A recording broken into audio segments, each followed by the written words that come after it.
జగిత్యాల పట్టణంలోని గోత్రాల కాలనీలో పోచమ్మ మరియు దుర్గమ్మ బోనాల పండుగలో పాల్గొన్నారు పట్టభద్రుల ఎమ్మెల్సీ జీవన్ రెడ్డి. ఎమ్మెల్సీ జీవన్ రెడ్డి మాట్లాడుతూ గోత్రాల కాలనీ బుడగ జంగాల వాసులు పవిత్రంగా కొలిచే పోచమ్మ దుర్గమ్మ ఆలయాన్ని ప్రభుత్వ పరంగా లేదా వ్యక్తిగత నిధులు కేటాయించి ఆలయాన్ని అభివృద్ధి నిర్మాణానికి కృషి చేయాలని తెలిపారు ఎమ్మెల్సీ జీవన్ రెడ్డి. అప్పుడు వివిధ ప్రాంతాల నుండి ఏదైతుందో ఉపాధి నిమిత్తం జగిత్యాల పట్టణానికి వచ్చి ఇక్కడ స్థిరపడటం, బుడిగ జంగాలు అంటే దళితుల్లో ఒక వర్గం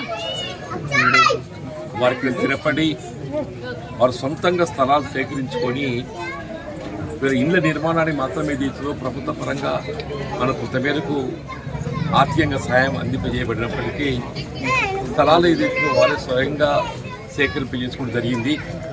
మరి పూర్తి నిరుపేద వర్గాలు దళితులుగా భావించేటటువంటి బుడిగ జంగాలు ఏదైతుందో ఇలా జగిత్యాల పట్టణంలో అటు పట్టణ మున్సిపాలిటీలో శానిటేషన్ వర్కే కానీ ఇతరత్ర ఏదైతే సేవలు అందిస్తూ మరి వారు ఉపాధి పొందుతూ ఒక విధంగా సమాజ సేవలు కూడా భాగస్వామ్యం కావటం నిజంగా కూడా అభినందించదగ్గ విషయంగా నేను పేర్కొంటున్నాను.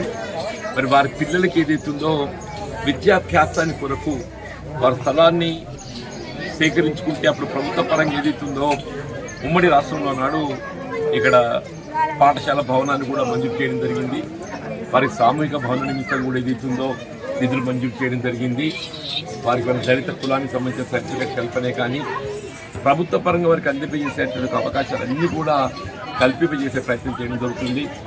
ఇవాళ ఈ బోనాల పండుగ సందర్భంగా ఇవాళ బుడిగ జంగాలందరూ కూడా ఈ పండుగను ఎంతో ఆర్భాటంగా ఎంతో ఉత్సాహంగా మరి వారు ఆ అమ్మవారి మీద అమ్మవారి దయతో ఏదైతుందో వారు భవిష్యత్తులో వారి పిల్లలు వారందరూ ఏ విధమైనటువంటి ఒక ఆటంకాలు లేకుండా మంచి జీవన ప్రమాణాలు పెంపొందించుకోవాలని ఏ బోనాల పండుగ తీసుకొని జరుగుతుందో ఆ బోనాల పండుగలో భాగంగా దుర్గమ్మ వారిని సందర్శించుకోవడం రావడం జరిగింది.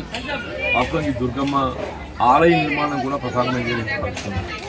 ఈ దుర్గమ్మ ఆలయ భవన నిర్మాణం కూడా చేపట్టబడినట్టయితే వారికి ఎప్పటికీ శాశ్వతంగా ఒక దేవాలయం ఉంటుంది. ఈ దుర్గమ్మ ఆలయ భవన నిర్మాణాన్ని కూడా ఇటు ప్రభుత్వ పరంగా కానీ ఇటు వ్యక్తిగతంగా కూడా నేను తప్పకుండా వారి ఖాతా సాయం చేసి దేవాలయం నిర్మించని చెప్పని పేర్కొంటున్నాను. ఇంకా ఇతర మౌలిక సదుపాయాలు తాగునీటికి సంబంధించి కానీ మరి వీటికి సంబంధించిన ఇతరత్ర ఏ అంశమైనా కానీ నిరుపేద వర్గాలు కాబట్టి అత్యంత ప్రాధాన్యతతో ఈ సౌకర్యాలు కల్పించడం జరుగుతుంది.